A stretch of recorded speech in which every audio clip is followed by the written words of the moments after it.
Part 10. Setting MSV Units. When preparing to set manufactured stone veneer units, start by gathering up material from multiple boxes and lay out 30 to 40 square feet to select from. Compare this to a project mock-up and/or sample panel. Make sure your layout has represented all colors, textures, and thicknesses. For mortar selection, compare the details of your installation to the mortar recommendations provided by the National Concrete Masonry Association. Select an appropriate bonding mortar. It is very helpful to chalk lines on the bonding surface to maintain a level and plumb installation. Whether you are working from top down or bottom up, your first step is to inspect and clean the back of the stone unit to remove any dust or loose material.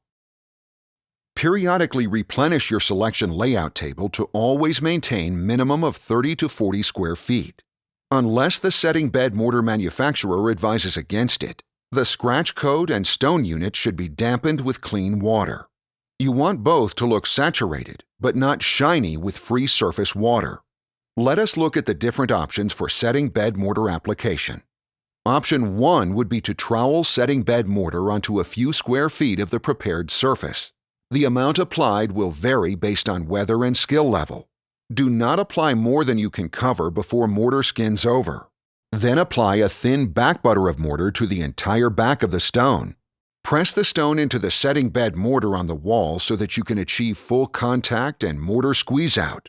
Place the stone, leaving the desired joint gap, and do not disturb it.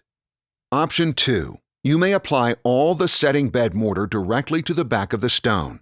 Then press stone onto the prepared wall. A combination of these two methods is also acceptable. Whichever method you choose, your goal is to create full coverage and contact to setting bed mortar. Make sure to achieve ample squeeze out with no voids. Space the units for the desired joint. Do not disturb units until cured enough that a gentle bump does not break the bond. Clean up mortar droppings as you go, as soon as they become crumbly.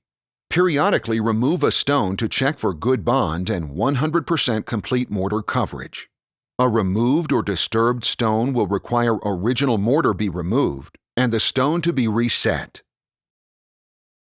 As you work through the project, you should periodically step back and admire your work. Check that your installation is level and plumb, and that your joint spacing is consistent. Thank you for watching. Please view the other videos in this series for additional installation techniques and tips.